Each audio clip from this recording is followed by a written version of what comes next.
Agora sim, agora sim, agora sim. Muito bem-vindo, muito bem-vinda. Começando a nossa segunda live Gigantes da Conservação na América Latina, aqui pelo Instituto Tamanduá. Eu sou Paulina Chamorro. A gente pede desculpas aí pelos 5 minutos de atraso, mas tem sido essa chuva de lives, né? Então, um probleminha técnico que a gente teve, mas vai valer a pena essa ansiedade de vocês terem esperado esses 5 minutinhos.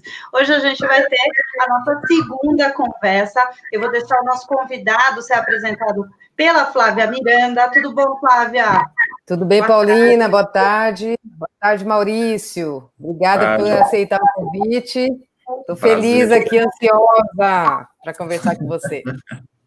Já a gente vai fazer todas as apresentações do Maurício, vocês têm várias histórias, todos bastidores aqui, eu já fiquei babando, vai ser muito divertido também ouvir tudo isso. Olha lá, já tem até seus alunos aí, suas alunas mandando grandes abraços, vai ser realmente um sucesso essa conversa, mas eu queria lembrar, a gente tem um propósito de estar fazendo tudo isso, além de disponibilizar esse enorme conhecimento e essa troca de experiências, que é a proposta dos Gigantes da Conservação na América Latina, né, oferecer esse conteúdo, a gente tem um propósito bem firme para esse momento que a gente está vivendo, não é isso, Flávia? Vamos falar das doações e do porquê esse QR Code aí no cantinho da tela.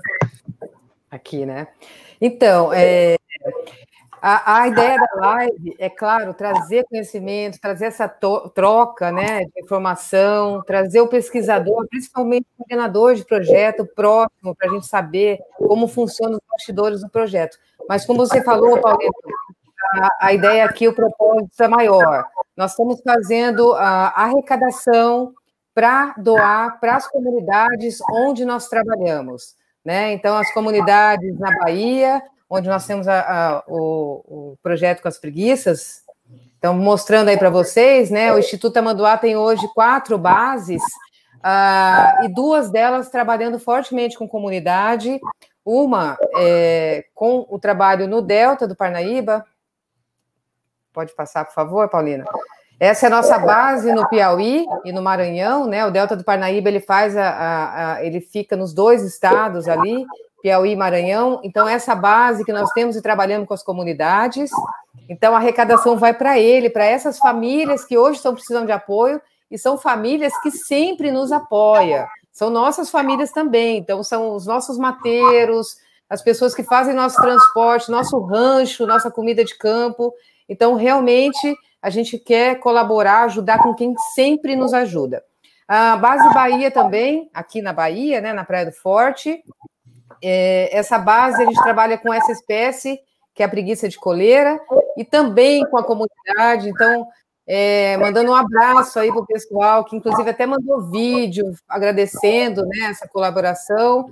E está aí, então, o código, o QR Code, né, o QR Code, onde você simplesmente entra no celular, coloca ali no Fotos, foca nessa imagem e já entra direto para o site do Instituto Tamanduá para fazer a doação.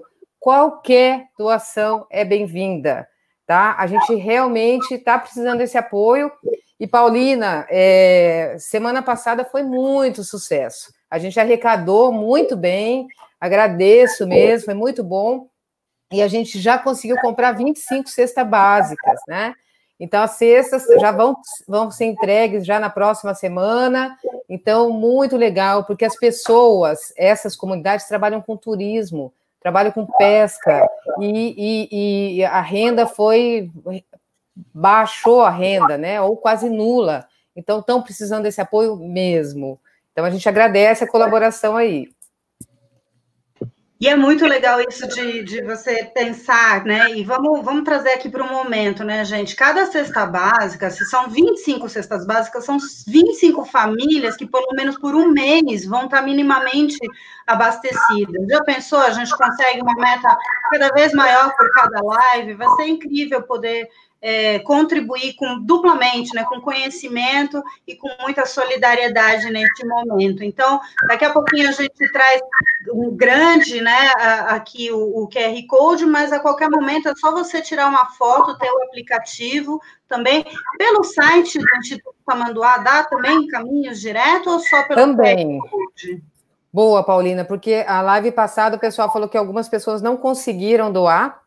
É só entrar no site do Instituto, www.tamanduá.org, tem a doação, você pode doar por boleto, cartão de crédito, tem várias formas de doar, tá? E, de novo, falando das comunidades, tem uma escola em que a gente trabalha, a Laor Coutinho, aproveito para mandar um oi para o pessoal, né, a professora Socorro, a diretora, onde a gente está fazendo um trabalho lindo da Univerdes, que é a Universidade para Todos, ministrando esse cursinho para colocar essas pessoas realmente nas universidades, e eles estão realmente precisando, gente, desse apoio. Então, de novo, pedindo aí qualquer ajuda, 10, 5, 15 reais, que seja. Barbante mesmo, daqui a pouco ele vai digitar 3 dígitos aí, que eu sei. Eu já fiz a minha doação, já logo de primeira, é maravilhoso poder, e principalmente porque a gente teve a oportunidade com o projeto Mulheres na Conservação, né, estou vendo aqui o João, que está ansioso para acompanhar essa prosa, eu, o fotógrafo João Marcos Rosa, fazemos esse projeto de fazer o perfil de grandes mulheres, a Flávia foi a nossa personagem, e a gente esteve convivendo com essa comunidade maravilhosa no Delta do Parnaíba, no caso aqui, contribuindo com a comunidade do Passarinho, né, no Delta do Parnaíba, e também as comunidades da Praia do Forte. Então, sem mais delongas, tem um monte de gente, já chegou uma galera também aqui ansiosa para ouvir a conversa de vocês. Flávia, eu vou ficar aqui no mudo. O esquema vai ser o seguinte, gente, você vai colocando as suas informações, vai colocando as suas perguntas, se tiver alguma coisa muito pertinente com o que eles estão falando naquele momento, eu vou lá, interrompo e acrescento. Senão, a gente vai deixando para esses espaços, né, esses respiros, e aí eu faço uma junção aí de ideias e de perguntas, tá bom? Bom papo para vocês. Vamos lá. Obrigada, Paulina, e obrigada, Barbante. Eu quero aqui aproveitar em público e falar que eu sou sua fã número 1 no PS. O pessoal do NUPES perdeu, eu sou a número 1. Barbante, a minha admiração vem como pesquisadora e como pessoa, uma das poucas, inclusive, personalidades da área que nunca me decepcionou. Porque a gente faz a carreira e muita gente também coloca a gente num pedestal e a gente acaba decepcionando pessoas, a gente se decepciona também, mas você é um cara que eu admiro, respeito e que realmente eu tenho um carinho muito grande, porque você abriu muitas portas para mim, indiretamente, talvez você nem saiba o tanto, né, abrindo aí a picada, o caminho para que eu pudesse também seguir. Eu acho que você e alguns veterinários, né, Ronaldo, Morato, pessoal mais antigo, mas além de trabalhar com veterinário, conservação in situ, né, que na época pouco tinha, você como coordenador de projeto veterinário. A veterinária, a gente estava muito fardada a ser alguém da equipe para ir fazer anestesia e coleta de amostra, ONG, né, somente isso. Então, você abriu essa frente de coordenar projeto, né? Fora a parte sistemática, que nós vamos falar mais para frente. Então, obrigada. E estou louca para saber essas histórias. Eu que agradeço, Flávia. Eu agradeço a oportunidade de estar contigo aqui. Também sou seu fã, tá? Sou fã do teu trabalho, você sabe muito bem disso. E a gente, assim, tem acompanhado o que você está fazendo com os tamanduás, e é uma felicidade ver que, assim, cada vez mais nós temos pessoas no Brasil que estão buscando esse caminho e ajudando na conservação, que a gente precisa de gente, né? Precisa de muita gente para fazer isso. A gente está num processo difícil, né? A gente está enfrentando uma série de problemas de conservação, e eu acho que quanto mais gente quanto mais gente tiver nesse exército de pessoas tentando fazer alguma iniciativa para a conservação, é sempre muito bom, né? Então, é um grande prazer poder conversar contigo hoje, contar histórias e a gente se divertir um pouco por aqui, né? Eba! Eu queria começar lá do começão mesmo, né? Eu fiquei sabendo, quero saber se é lenda ou não, esse negócio que você rodou 200 mil km, né? Não, Bom, minha história começa um pouco antes dos 200 mil km, né? Assim, os 200 mil km foram no meu doutorado, né? Quando eu rodei pelo Brasil inteiro, mas isso foi em 94. Eu entrei aqui na Unesp em 88, né? Nesse momento, né, eu fiz uma série de trabalhos. Eu comecei com as primeiras coisas a campo no Pantanal, né, antes do projeto, da gente começar com o projeto dos Mazama, né, dos veados do gênero Mazama. Eu fui várias vezes para o Pantanal, ainda numa condição extremamente precária, né, assim, você imagina naquela época, né, época das vacas magras, né, total, assim, eu entrando na universidade, auxiliar de ensino, meu salário era pior do que, né, assim, salário mínimo, e a gente tentando fazer alguma coisa a campo, né, assim, as primeiras capturas a campo, de veado campeiro, assim, enfim, foi muito difícil, até que então, quando eu entrei no doutorado, aí eu comecei a fazer um trabalho que era um trabalho bastante amplo, um trabalho bastante, que era justamente um levantamento no Brasil inteiro. E aí, para mim, isso foi muito importante, né? Eu viajei de 94 até 97, foram quando eu fiz todas as minhas viagens para a região norte, para a região nordeste, sul, sudeste e centro-oeste, e eu pude visitar, conhecer assim, relativamente bem, né? Assim, todos os estados brasileiros, né? Com exceção de Roraima. Quando a gente estava em Manaus, a gente ia para Roraima, os índios estavam revoltados lá e tinham feito uma barreira na estrada, e a gente não conseguia sair do Amazonas para ir para Roraima, né, porque eu fiz tudo por terra, isso, né, o negócio era eu e minha Toyotinha 4x4, né, um jipinho daqueles bem antigo, né, e aí foi o único estado, então, que eu não consegui chegar nesse trabalho, né, que terminou com o meu doutorado em 1998, né, então foram algumas expedições para o sul, uma grande expedição para a Amazônia, também 2 expedições para o Nordeste e algumas para o Centro-Oeste, Pantanal, enfim.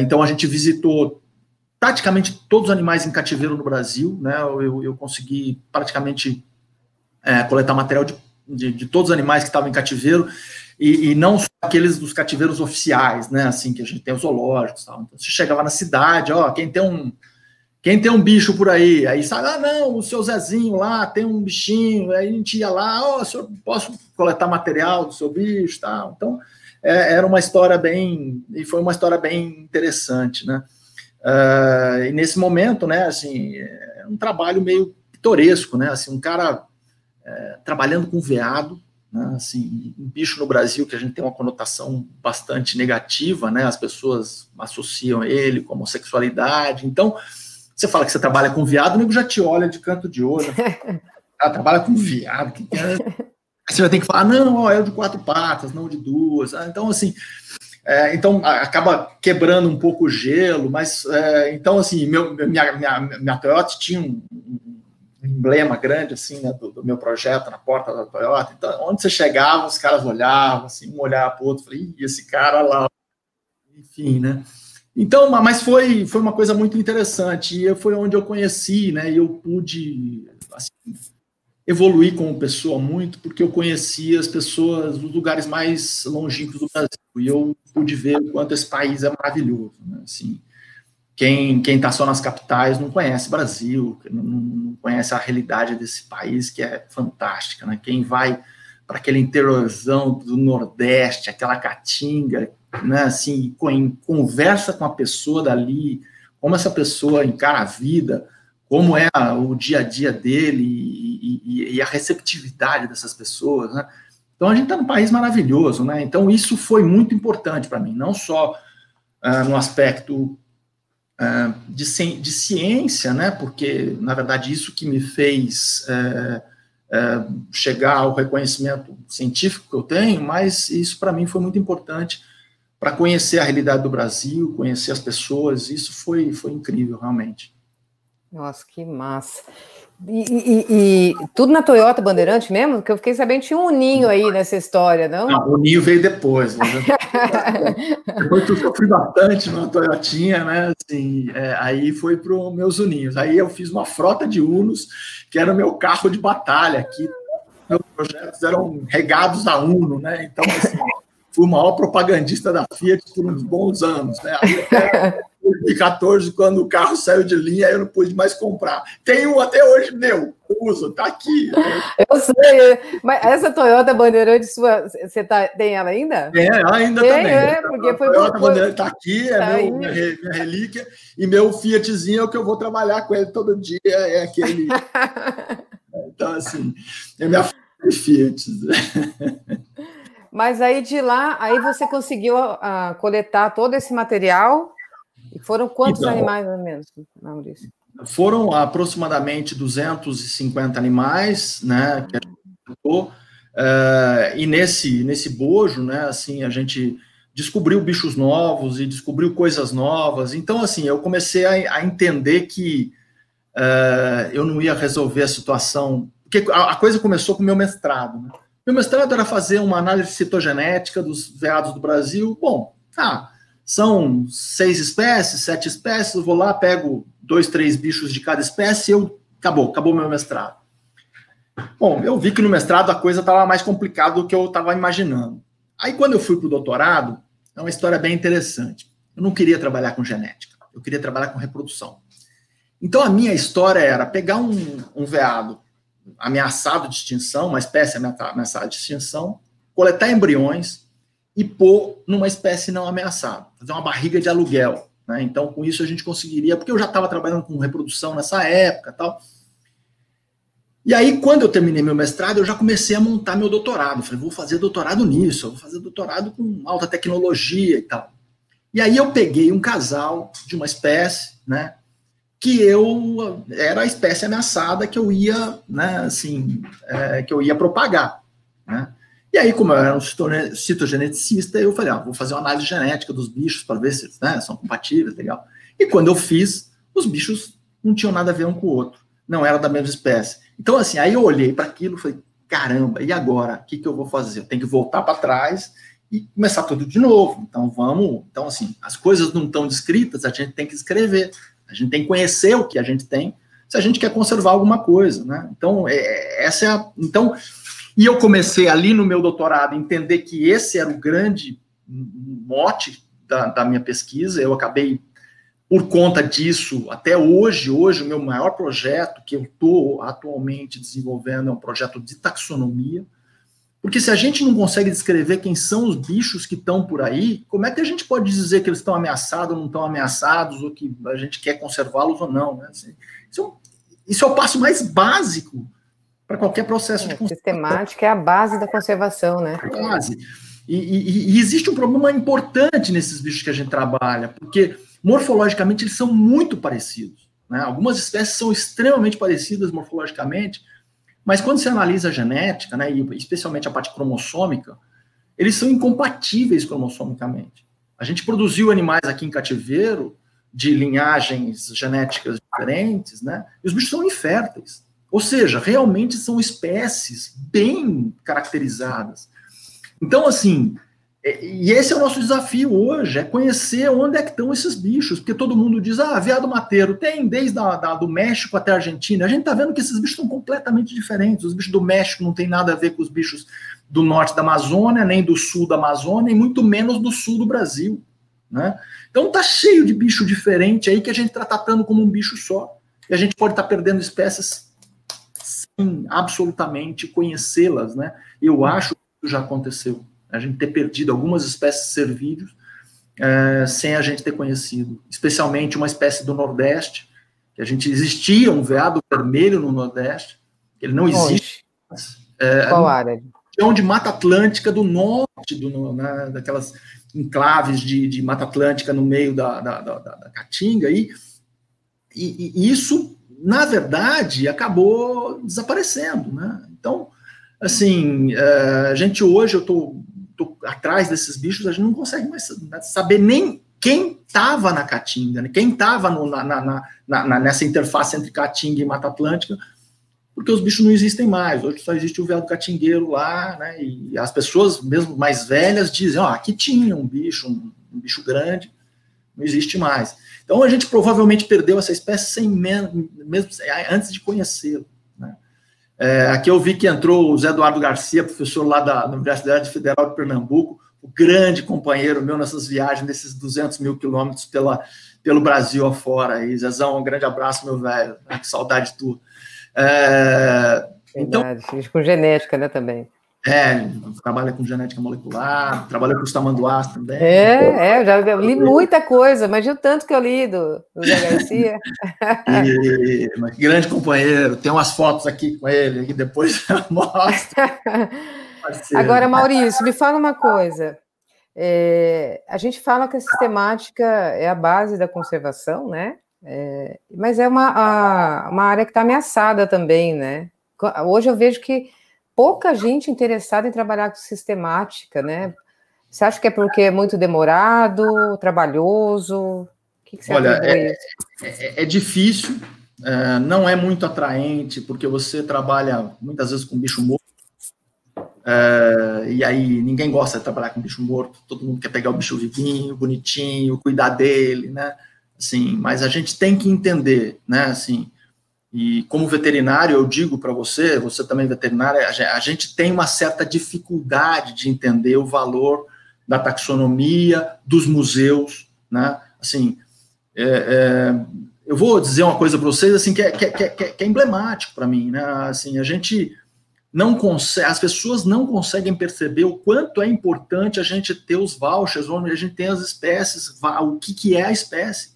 Vou dar um exemplo, só um exemplo para vocês, né? Assim, a gente estava descrevendo uma espécie nova no sul do Brasil, né? E que é uma espécie do Paraguai. A gente foi para o Paraguai, não encontramos esse bicho mais no Paraguai, ele só existe no Brasil, né? Ali na região de Foz do Iguaçu, e nós solicitamos uma permissão de coleta de um exemplar macho para a descrição da espécie dentro do Parque Nacional do Iguaçu. E não nos foi permitido coleta.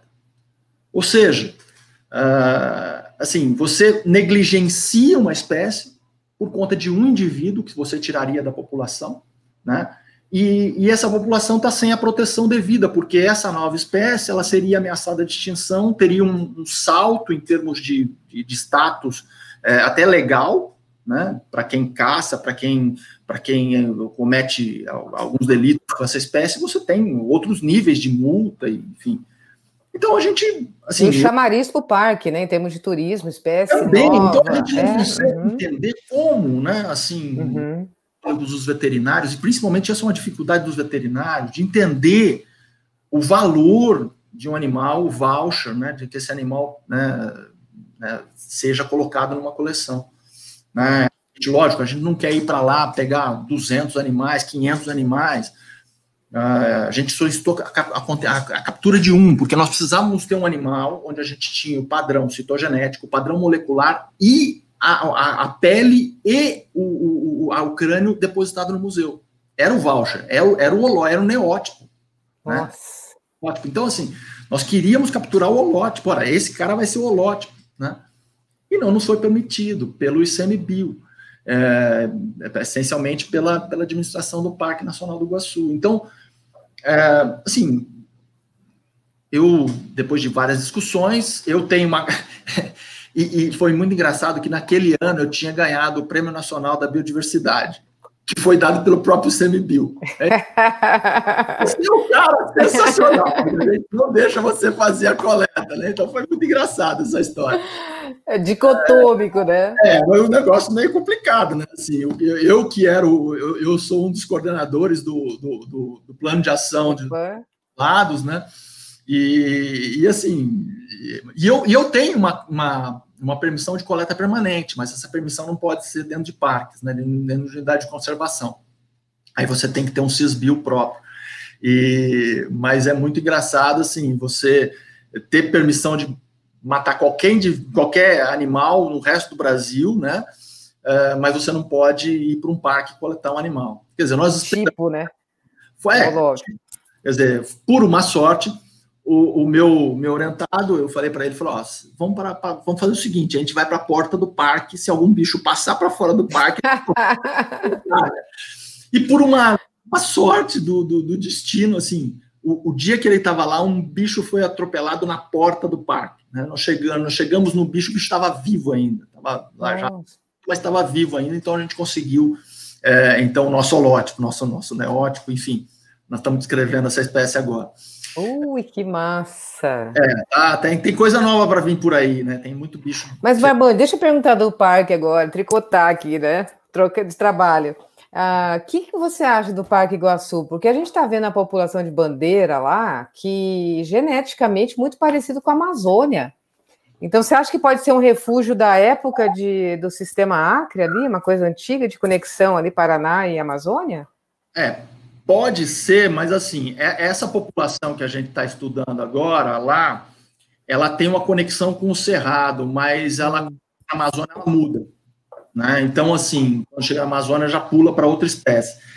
Então, eu não sei, com os cervídeos, isso não tem se mostrado muito, assim, essa Mata Atlântica do interior, né, que é aquela floresta estacional semidescido ali, daquela região, ela é um tipo de vegetação que tem mantido algumas espécies bastante particulares, né? Entendi. Mas é mais recente, né, do que Xenardia, né? Entendi. Pô, mas que massa! Então, novas espécies aí, depois você dá um spoiler dos nomes. Tá bom. Eu não sei você, o mais difícil da descrição que eu achei de descrever o Cíclopes foi achar um nome para os bichos, né? E agora, nome? Não, então, a gente está fazendo de uma maneira diferente, porque nós temos muitos nomes disponíveis para os cervídeos que já foram... Então, o que nós estamos fazendo é não descrevendo uma espécie nova, mas é revalidando a espécie. Por exemplo, esse Mazama do Sul, que é o Mazama rufa, esse bicho foi descrito pelo Illiger, 1815, né? Mas todo mundo tinha sinonimizado esse bicho. Então, a gente simplesmente foi para onde o Illiger tinha coletado, falou, vamos coletar um bicho aqui, que é esse bicho do Illiger. O bicho do Illiger não era igual a nenhum outro bicho. Então, a gente validou o nome lá do Illiger, né?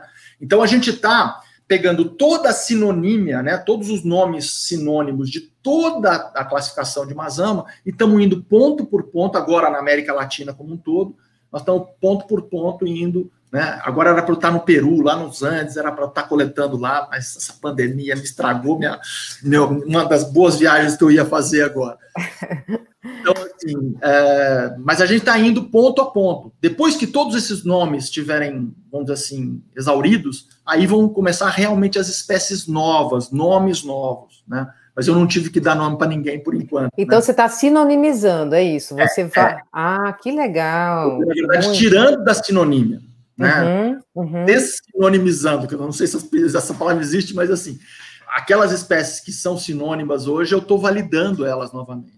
Sim. Sinonimizado por morfologia não é válido. Né? Sim. Fazendo a genética agora e vendo que os bichos não tem nada a ver, né? Um mês atrás, aqui nós tivemos um bicho que chegou da Colômbia, que o material, eu olhei no microscópio e falei, nossa, espécie nova. Né? O bicho não tem nada a ver com nenhum outro bicho que a gente já viu no mundo, né? Então, é uma coisa louca, tem muito bicho por aí, né? É muito bom, né? Nós estamos vendo... que toda, na verdade, né, e você viu isso muito bem, por isso que a gente precisa de gente, né, porque quando a gente vai a fundo, a gente vai vendo que a gente não conhece nada, né, então a gente vê só com primatas, né, quantas espécies novas de primatas são descritas todos os anos, e a gente vê que as outras espécies também a gente teria que estar tendo essa mesma coisa, só que é muito mais difícil do que com primatas, né, primatas acaba sendo um pouco mais fácil, e por isso que descreve-se tanto, né. Agora, o quanto tem de mamífero terrestre aí, pequenos roedores, que a gente não tem a menor ideia. Não, é só fazer um exercício de pegar a lista da fauna brasileira e ver a descrição de Linneus. Ponto, já começa aí. Descrição de Linneus com subespécie, com população disjunta, bingo. Pode fazer o trabalho aí que vai ter coisa, né? É isso mesmo, a gente sabe.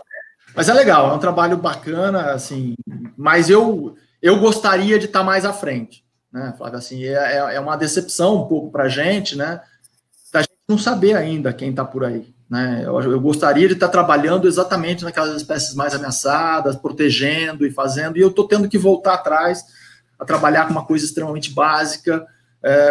Não era muito o que eu gostaria de estar fazendo hoje. Eu gostaria que essas espécies estivessem muito bem conhecidas e a gente estivesse aí conseguindo protegê-las de uma certa maneira.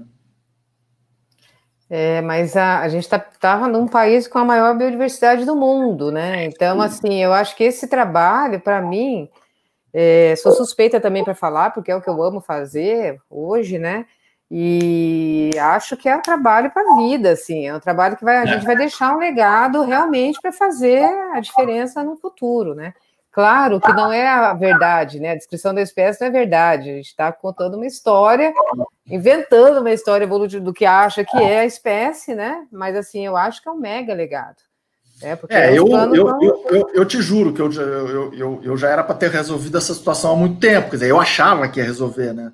Eu achava que ia resolver no mestrado, não resolvi, achei que ia resolver no doutorado, não resolvi, e estou até hoje tentando resolver essa bagaça e não consigo resolver isso de jeito nenhum. Mas, enfim, agora eu estou indo, agora eu encismei com esse negócio, temático aprovado na FAPESP, eu vou conseguir resolver pelo menos boa parte dessa grande imbróglio que a gente está aí. Né? Vai dar certo. Que massa.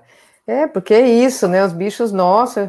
Você vê o Xenartra mesmo, Tamanduá-mirim, nós estamos vendo a diferença. Exato. O próprio Dasypus capleri, o Feijó acabou de reorganizar, de escrever, de sinonimizar, né? É isso mesmo. Gosto. E vou falar que você me incentivou, viu? Você me incentivou, você sabe disso, porque acho que você foi o primeiro veterinário que descreveu espécie no Brasil, né? Acho que eu não conheço nenhum, só conheço eu e você. Mas assim, e a gente passa, porque é isso aí que você falou, que nós veterinários temos um pouco de problema com essa questão da coleta, né, da eutanásia, mas isso tudo eu atribuo porque não tem evolução na faculdade. A gente não tem evolução, meu Deus do céu, como que, né? Então, assim, quando eu fui fazer o doutorado mesmo na zoologia, eu tive que fazer aula na graduação até, de sistemática e tal, estudei pra caramba, foi muito bom, né? Porque a realmente, a veterinária não tem uma base evolutiva ali para conhecer. E aí também não dá para ter essa noção da importância dos vouchers, das coletas, né? Das coleções. A gente não tem acesso à coleção, né, Maurício? E até hoje, assim, então, desde, né, no meu mestrado, até hoje eu venho trabalhando nessa linha, mas, assim, você sabe muito bem que a gente andou saindo por aí, né, assim, fazendo outras coisas, nos bichos que a gente não tem tanto problema. Então, com o cervo do Pantanal, com o veado campeiro, com os bichos que a gente não tem os problemas taxonômicos mais sérios, ou aqueles que a gente já descreveu, como o Mazama bororo, por exemplo, na Mata Atlântica. A gente trabalhou bastante com esse bicho lá na Mata Atlântica, né, porque é uma espécie, hoje a gente já está sabendo bem mais dela, até distribuição, enfim. Então, apesar de ter minha vida inteira buscado essa resolução, a gente, nas espécies que a gente tinha um pouco mais de tranquilidade taxonômica, né, a gente foi fazendo outras coisas. O próprio prêmio da biodiversidade, fantástico que foi feito, né? Era o seu trabalho, você queria ter feito o doutorado, né? Exatamente, é o que eu queria ter feito lá no meu doutorado. Olha lá, ganhou o prêmio, tá vendo? Coisa demora, mas chega.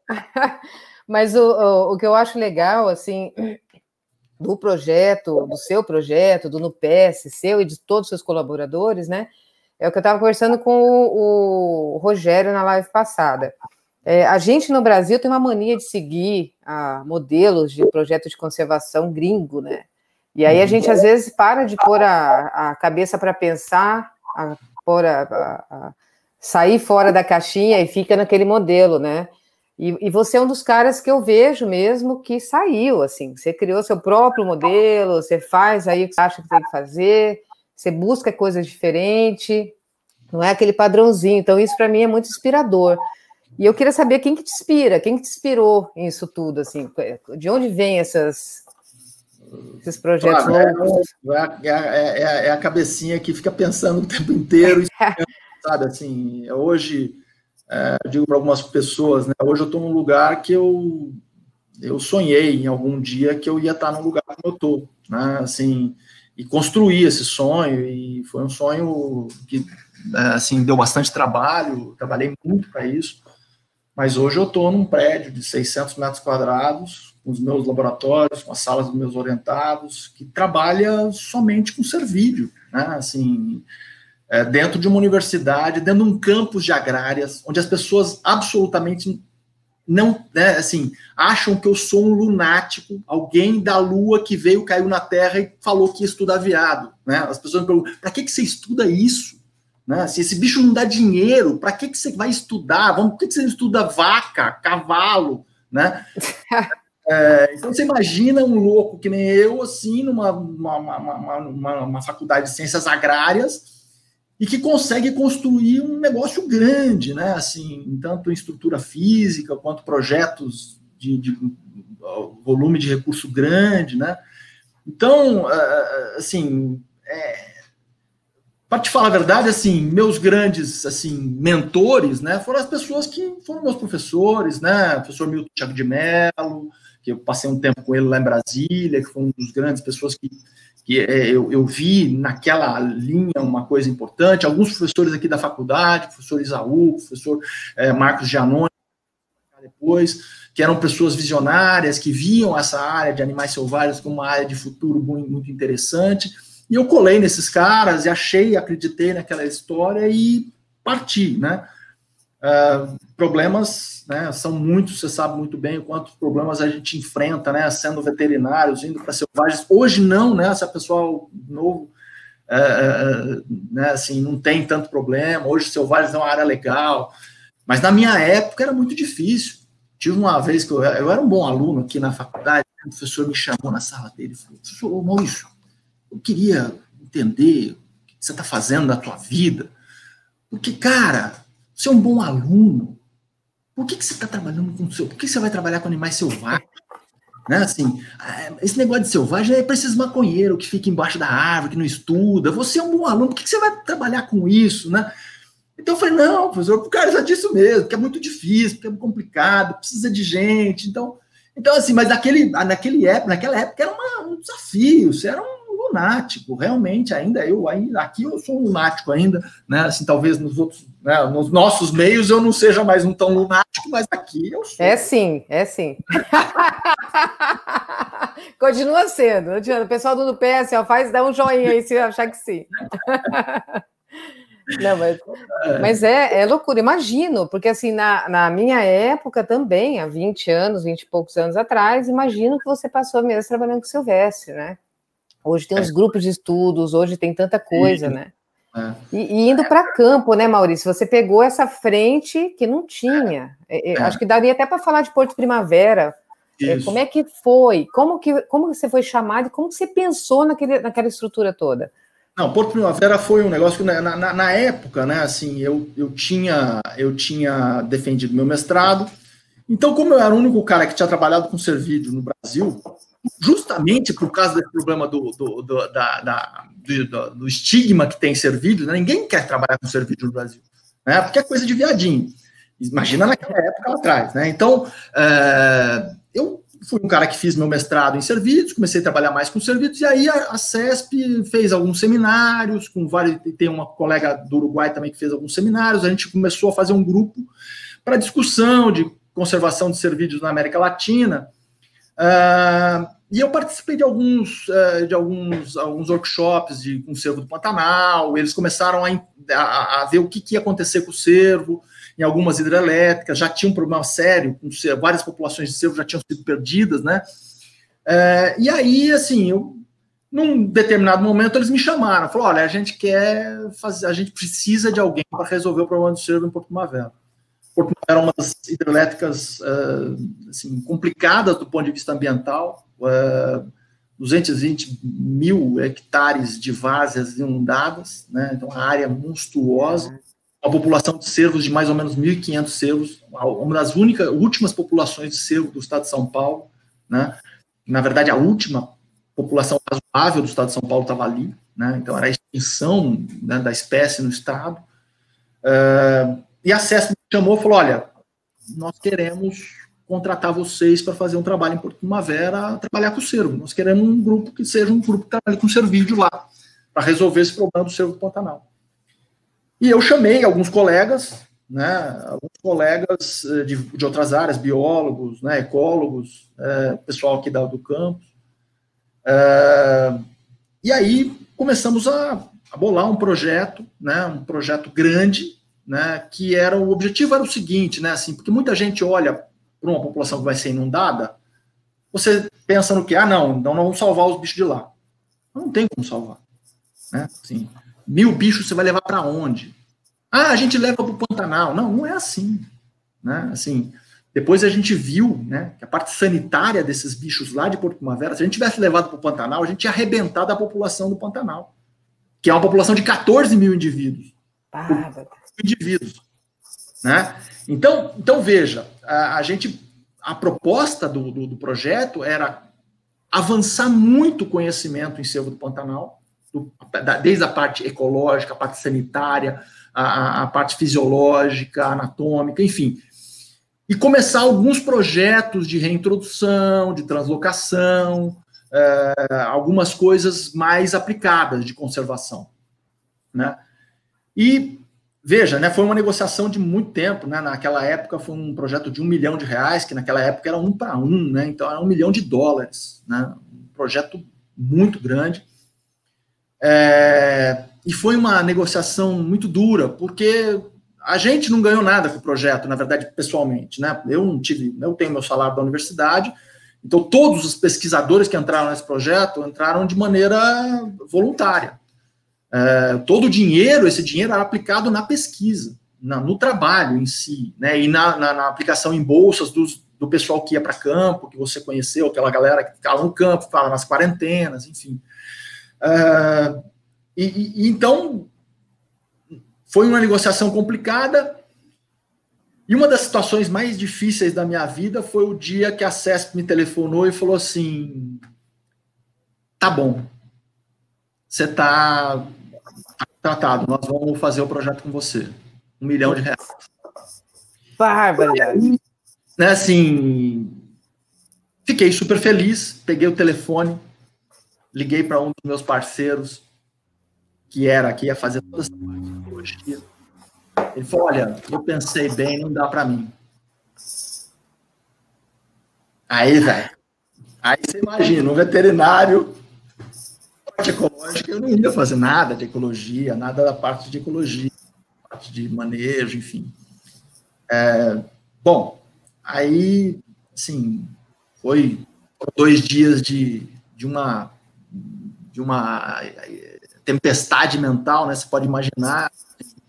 Depois de tanto tempo a gente lutando para que aquele dinheiro saísse, e a hora que sai o dinheiro você fala, putz, agora eu não posso assumir porque eu não tenho capacidade de assumir os projetos.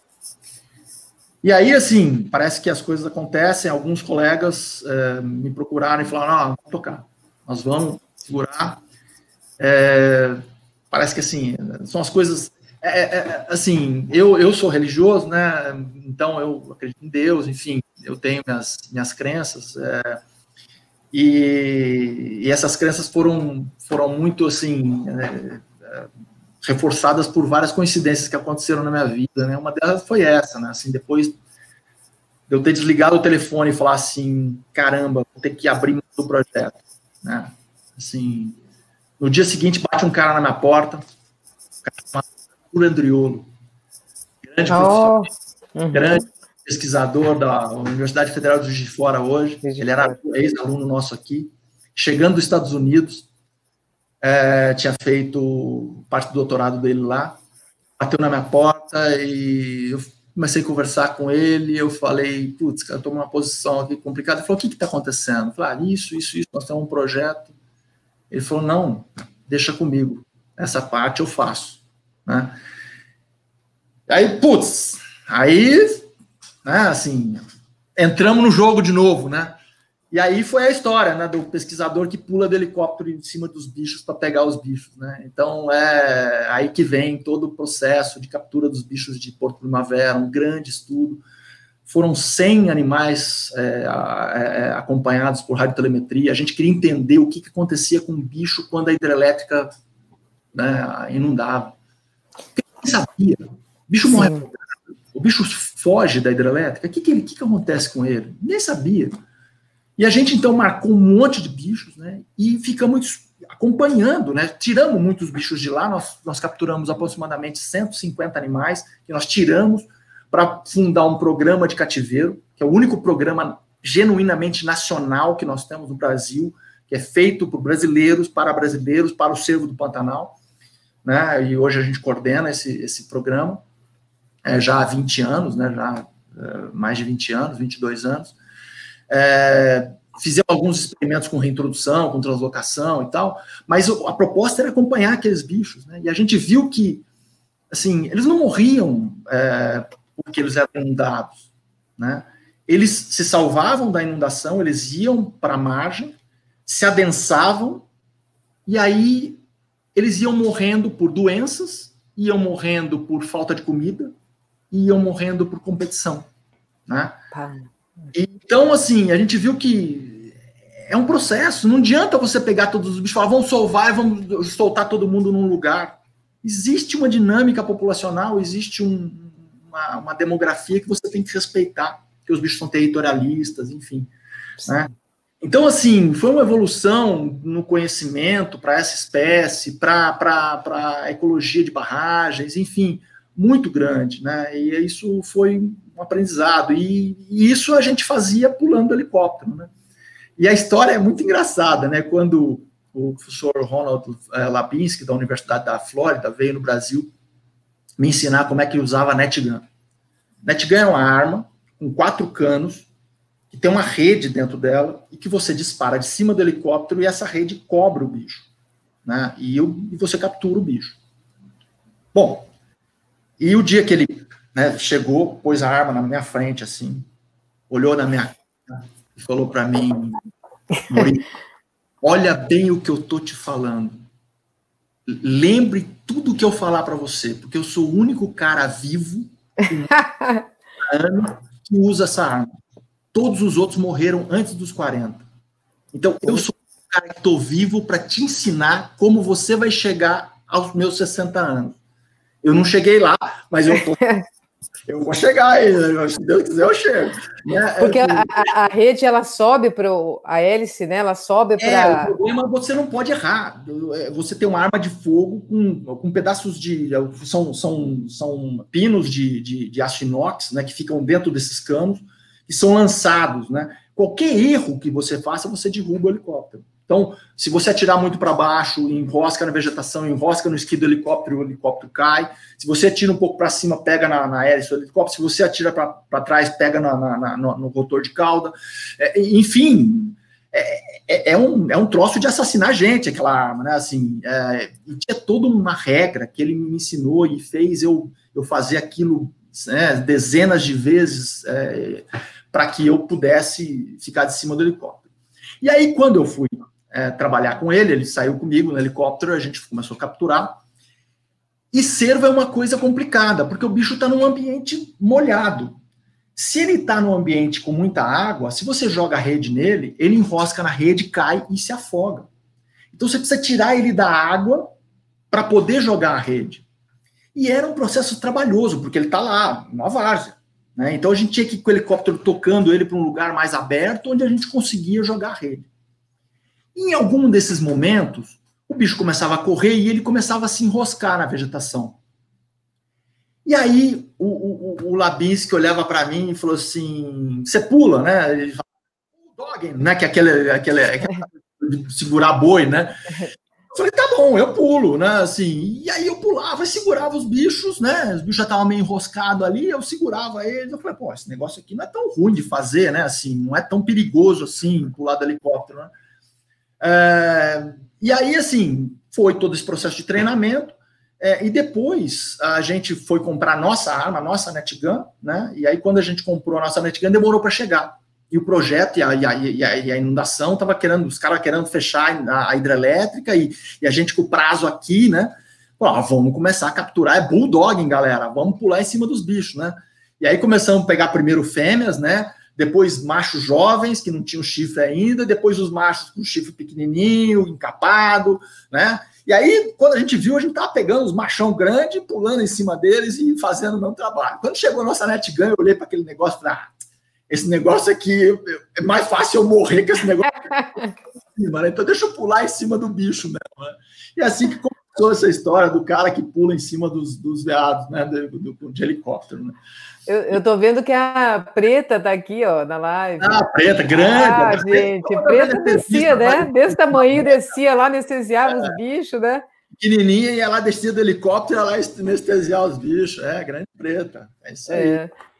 E Maurício, me fala, eu fico nas dúvidas, nas neuras de coordenação, né? Porque, assim, é que a gente conversou também na live passada, não tem um manual de coordenação de projeto. Agora, coordenador de projeto é um caminho solitário, né? É muito solitário, né? A gente acha, assim, as decisões são nossas, ou ali a crítica vem, né? E assim, a ideia é de uma solidão mesmo. Não sei se você sente isso.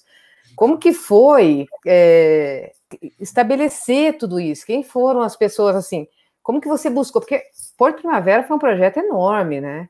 Que envolveu um monte de parceiro, zoológicos. 50 pesquisadores, né? Quantos? Assim, 50 pesquisadores envolvidos no projeto, né? Assim, diretamente envolvidos. Muita galera de campo, né?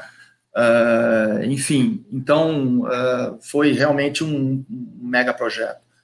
Mas assim, Flávia, eu sempre tive equipes fantásticas, né? Assim, eu sempre tive parceiros, né? O Zé Eduardo está aqui, um grande parceiro meu, né? Assim, onde a gente conseguia trocar ideias. Mas assim, talvez o meu perfil como pessoal, né? Ele é uma coisa que facilita um pouco. Eu sou um cara muito duro, né? Muito, né? Assim, rude, né? E às vezes isso facilita para você não sofrer, né? Pelo menos não passar o seu. Esmorecer, né? Uhum. Eu já perdi bichos a campo. Você imagina esse projeto Porto Primavera que nós pegamos mais de. Em capturas, nós tivemos mais de 250, 300 capturas. Os 2 primeiros animais que a gente capturou morreram. Os 2.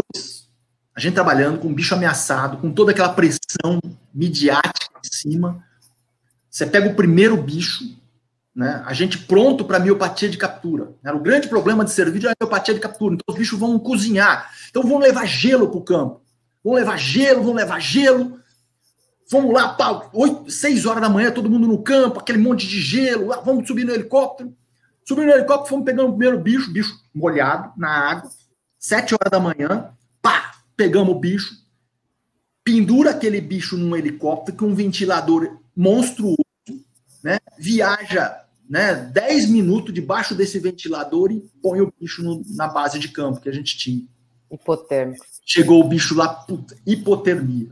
Imagino. Eu lembro, tava a Neca, o Estélio, a galera da anestesia, foram os melhores anestesistas que eu tinha no Brasil para fazer a coisa. Olhava para a cara do outro assim, falava, e agora? O que nós vamos fazer? Né, assim, todo mundo tirando a camisa, embolando o bicho, esquentando o bicho, né? Assim, não tínhamos nada para uma hipotermia, né? Então você imagina, né? Assim, o que foi? A hora que a gente perdeu o segundo bicho, que não foi por hipotermia, mas foi um problema de miopatia dentro de uma caixa de transporte, que era uma outra coisa que a gente achou que ia dar certo e não deu. Como você fica, né? Assim, você é coordenador daquilo, todo mundo olha para tua cara. Uhum. Você que vão olhar. E agora, compadre, o que nós vamos fazer? Né? E nessa hora você tem que ter muito sangue frio, né? E eu tive sangue frio demais. Parou tudo. Vamos todo mundo para uma sala e vamos fazer um brainstorm. O que está acontecendo? Né? Nós fizemos isso, fizemos uma mega reunião. Ficamos aí 2 horas dentro de uma sala, revendo todos os protocolos, todos os procedimentos. Fomos no dia seguinte para o campo, capturamos 280 e tantos animais, nenhum animal morreu mais. Né? Então, assim, é isso, a gente tem que acreditar no que a gente faz, acreditar que a gente está no caminho certo, né? E acreditar que aquilo tem um motivo para estar fazendo aquilo. Né? Assim, as coisas mais difíceis que aconteceram na minha vida foram as perdas de bicho em captura. Não foram, né? Foram alguns. Foram as situações mais difíceis, né? E isso vai calejando a gente, vai, né? Assim, eu lembro um trabalho que a gente foi fazer no Parque de Emas, onde a gente era o único grupo que capturava, né, veado campeiro na América Latina, a gente fazia um processo super bacana com redes e tal. E um bicho bateu na rede e fraturou a perna.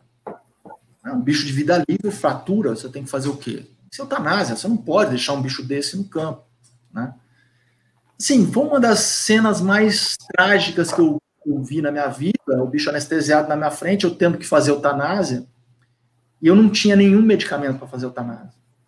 Todo mundo estava pensando em anestésicos super seguros para que a gente não perdesse os bichos. E a gente injetou, né, N ml litros de rompum, né, de xilazina, de ketamina, o bicho não parava, né? E eu tive que matar o bicho por hipovolemia, né, assim, cortar o pescoço do bicho, e eu tive que fazer, porque eu era o coordenador do trabalho. Eu não podia deixar passar isso, terceirizar esse momento extremamente difícil para uma outra pessoa, né? Então, assim, foram muitos perrengues que você tem que passar. E não é, às vezes eu falo aqui, às vezes quando tem que eutanasiar algum bicho, eu falo, não, eu eutanasio, alguém tem que fazer. Então, alguém que está psicologicamente preparado para esse momento tem que fazer. E você tem que estar preparado para isso, né? Quando a gente vai para o campo, a gente acha que é só glórias, né? Só coisas bonitas, e a gente passa por problemas bastante importantes, sérios, problemas de saúde com pessoas da equipe, enfim. Nesse momento que morreu esse bicho, que a gente teve que eutanasiar ele, estava com a gente o professor Matheus aqui, que é de comportamento animal, ele teve um piripaque. Nós tivemos que correr com ele para o hospital, ele foi internado, ficou 2 dias internado, né? Por conta de toda a cena que aconteceu. Então, assim, pessoas que estão ali para conservar o bicho, mataram o bicho. Mas nessa hora você tem que juntar a tua equipe e falar assim, vocês acreditam no que vocês estão fazendo ou não? Se vocês acreditam, vamos continuar. Agora, se ninguém aqui acredita no que está fazendo, está aqui só porque está passeando, porque está fazendo uma coisa bonitinha, não é isso. A gente tem que ter como raiz, né? Assim, o que a gente está fazendo tem que ser importante para a espécie, tem que valer a pena, porque algumas perdas podem acontecer, mas tem que valer a pena, né? Então, a gente perde, mas valeu a pena. O que a gente avançou de conhecimento, apesar de todas essas perdas, foi enorme, né? A gente escreveu onde o conhecimento avançou em serviços da América Latina de uma maneira absurda.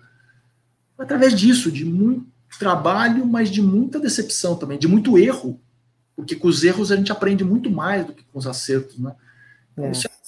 E é verdade, né? Assim, eu sempre falo isso para todo mundo aqui, né? Assim, perder bicho todo mundo perde, né? Mas você tem que aprender com aquilo. Se você não aprende, é porque você realmente não está preparado para aquilo, né? Tem que aprender porque aquilo aconteceu e aquilo não pode mais acontecer. Assim, e o que eu vejo é que a área é muito, todo mundo romantiza muito a área, né? A gente coloca aí as fotos lindas no Face, no Insta, de onde estamos, não sei o quê, mas é bem isso. E a realidade mesmo de campo é bem outra, né? Então, assim, quantas malárias já pegamos, né? Eu mesmo sofri um acidente. O que passa, ninguém vê, né? Ninguém sabe, e tem que ter mesmo muita força para continuar. E como coordenador, eu acho que o perfil, aí você falou mesmo, é força em dupla para falar daqui que eu vou chutar o pênalti na final, né? No fundo, você está cansado, você está com medo, você acabou de chorar. Não sei quantas vezes eu peguei no Pantanal chorando em cima do cavalo lá, falei, não sabia o que fazer, né? Então, imagino, desse tamanho de projeto, as decisões que você teve que tomar, a fortaleza que você teve que ser, né? Foi difícil. Foi uma época que eu tinha, assim, me ajudou muito, eu era um atleta nessa época, era um jogador de vôlei, enfim, isso me ajudou bastante, na parte física, assim, o equilíbrio, né, a capacidade física que eu tinha de aguentar pauleira, né?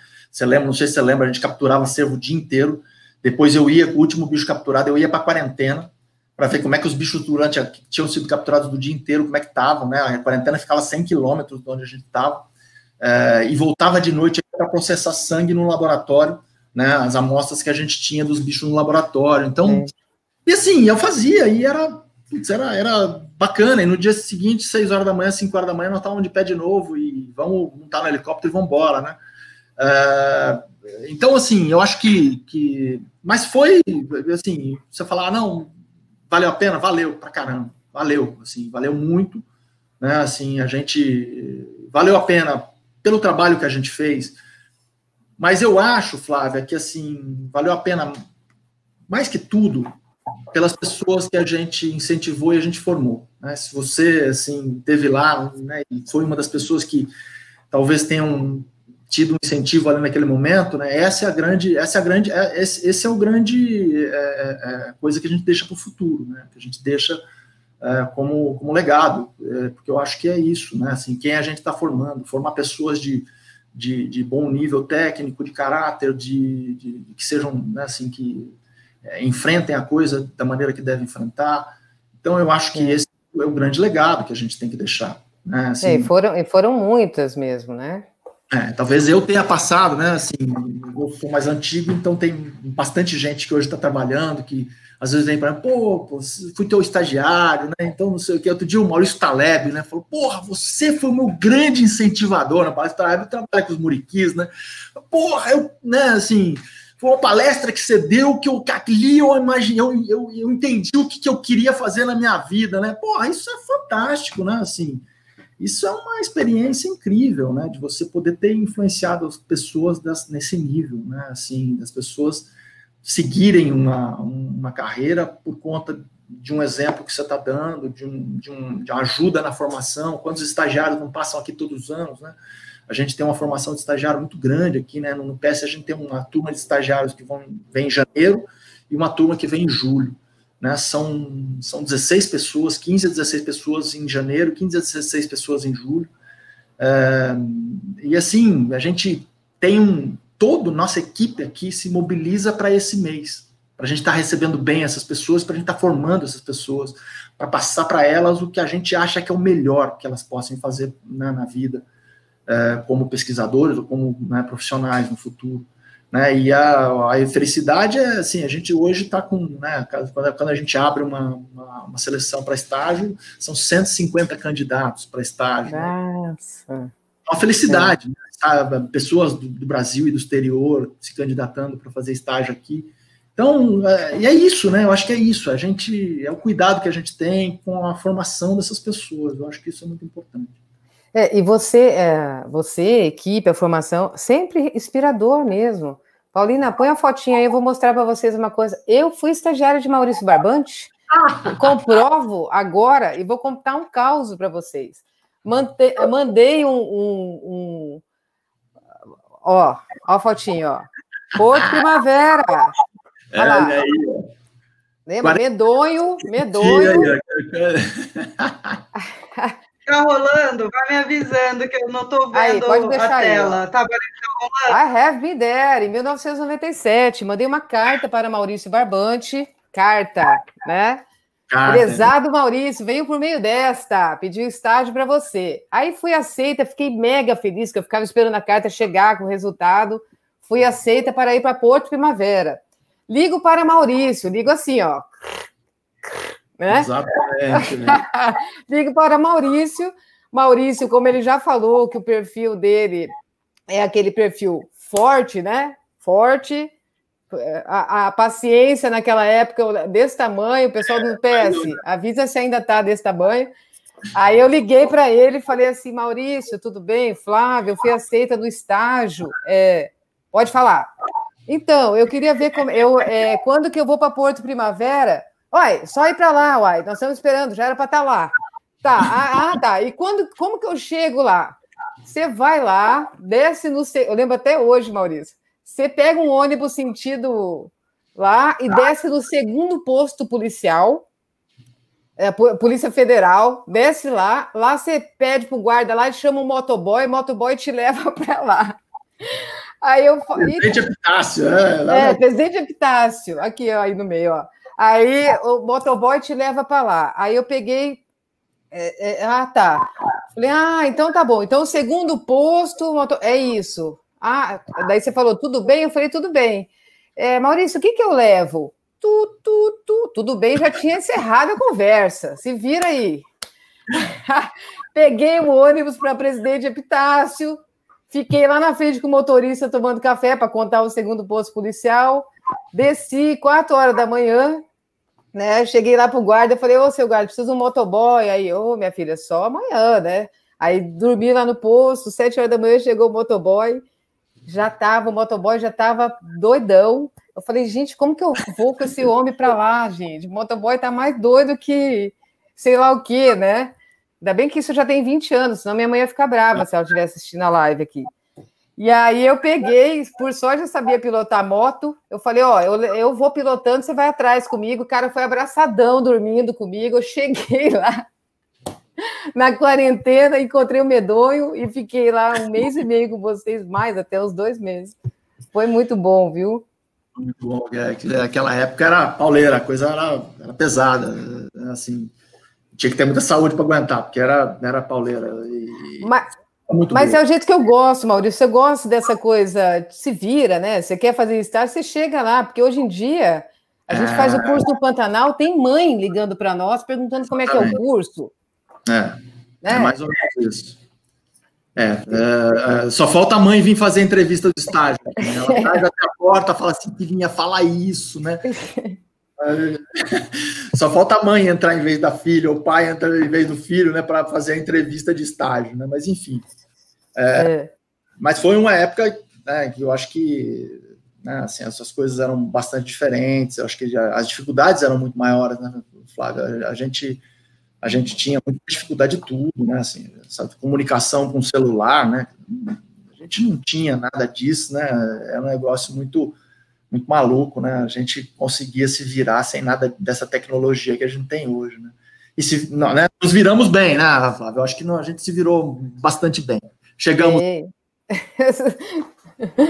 E Maurício, nós já estamos indo para o final aí, né, Paulina? Como que tá o time? Que a conversa está bem boa aqui, estou amando.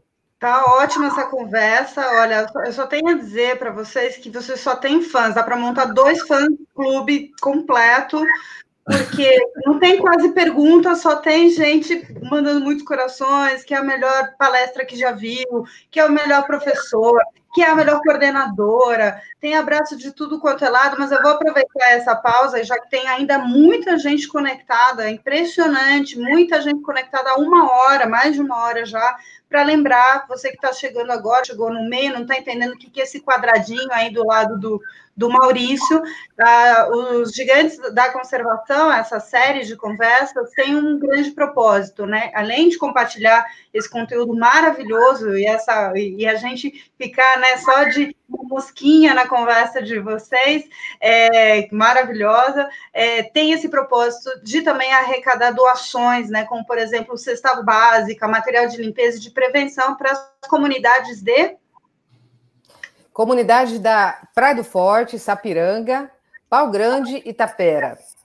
Exatamente. Então, você pode contribuir também entrando no site do Instituto Tamanduá, pode entrar lá e saber como fazer a sua doação. Então, aproveitando que você está aqui, contribui, como a Flávia falou no início da conversa, é uma forma de ajudar quem sempre ajudou o projeto nas diferentes bases, né, onde ele atua. Então, está sendo muito importante. Lembrando que cada cesta básica, né, contribui com uma família por 1 mês, praticamente, né? Então, são formas de contribuir e também aprender cada vez mais de conservação. Bora até, tem muita gente falando que não é para acabar, então eu sugiro a gente chegar a segurar mais uns 15 minutinhos, vocês têm história para caramba ainda para contar.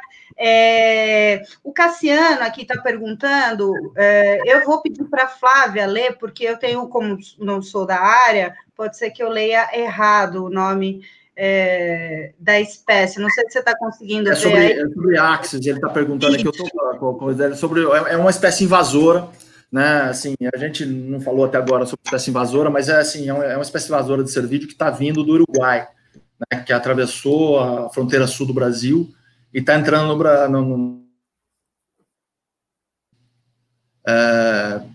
assim, como toda espécie invasora, né? Assim, é um grande problema. Essa espécie é um problema bastante importante, porque é uma espécie muito difícil de ser controlada, né? Assim como o javalis, a gente tem a experiência do javali aí, né? e outras espécies como lebre, enfim, são bichos bastante difíceis de serem abatidos. Então, assim, é uma espécie que é potencialmente um dos grandes problemas que a gente vai ter e que pode estar impactando bastante, principalmente na conservação dos últimos relíquios populacionais de veado campeiro do sul do Brasil. Vai ser um grande problema que a gente vai ter que enfrentar ali. Assim, e além disso, né, outras populações que estão ali na Mata Atlântica, né, se esses bichos começarem a invadir um pouco mais o sul do Brasil, chegando na Mata Atlântica, é um problema bastante importante, né, assim, para nós, invasão de cervídeos ainda é uma coisa muito nova no Brasil, né, mas ela começou aí e a gente está com bastante medo, né, porque a gente está vendo essa história de grandes invasões, né, assim, o javali, o que está acontecendo com o javali no Brasil é um negócio, né? Assim, eu gostaria de deixar meu protesto aqui, né, assim, dessa forma com que está sendo encarado o controle do javali no Brasil. Né? As pessoas acham que é uma panaceia, não, vão liberar para a caça que a gente controla, acabou. Não é assim que se controla uma espécie invasora. Essa espécie, para mim, é muito cara, porque quando ela entrou quando ela começou a pipocar alguns grupos, né, porque essa espécie não foi invasora do Brasil, na verdade ela foi solta por criadouros que importaram o javali, e eles começaram a escapar ou ser soltos de alguns criadouros propositalmente para as pessoas caçarem. E eu, há muitos anos atrás, né, consegui ter acesso ao ministro da Agricultura. E eu conversei com o ministro da Agricultura, falei, ministro, nós temos um problema que está chegando no Brasil e que vai ser muito importante para o Brasil. Nós precisamos segurar agora. Se chama javali, nós temos alguns grupos que são facilmente identificáveis e controláveis no Brasil. Nós precisamos acabar com isso agora. E o ministro chegou para mim e falou assim, professor, me desculpa, mas eu não vou botar meu nome em risco para ficar matando porco por aí. Eu vou ser trucidado pela opinião pública. Politicamente, isso seria o meu fim. E a gente sabe o que aconteceu, né? E agora as pessoas brigando para, não, vamos liberar a caça do javali. O que está acontecendo com a caça? A gente tem que entender que no mundo inteiro a caça é um mecanismo de conservação. Só no Brasil que inventaram que a caça é para erradicação. A caça não erradica nada. O que a caça fez com o javali foi espalhar esse bicho para o Brasil inteiro. Porque os próprios caçadores estão pegando o javali e soltando dentro de parques para poder caçar. Então, assim, nós temos que acabar com isso. Isso é um programa de governo, isso é um programa de Estado. Nós temos que acabar com o javali de uma forma profissional. Isso é o Estado que tem que fazer. Não é dar uma cartucheirinha para um carinha no campo e achar que ele vai sair dando tirinho e matando o javali, porque a população só vai aumentar. E a gente sabe que quanto mais você mata, mais a população tem capacidade de se retroalimentar e de produzir muito mais, aumentar sua produtividade, né? Então, assim, isso tem que ser feito profissionalmente, com abate de grandes grupos fechados, com armadilhas próprias para isso, grandes currais, onde a gente faz cevas e os bichos são abatidos todos de uma vez, enfim, para a gente realmente conseguir fazer um controle. Enquanto o Brasil tiver terceirizando o seu processo de manejo de fauna para as pessoas, né, nós vamos estar perdidos. Nós precisamos trazer isso, o governo tem que ter algumas políticas de proteção de fauna, inclusive de erradicação de fauna, né, senão nós vamos estar perdidos, né, assim, nós vamos passar, então, o javali foi a lebre foi outra, agora vem vindo o cervo axis, então o caramujo africano, e se a gente começar a falar de espécies exóticas invasoras aqui, a gente vai falar um montão, né?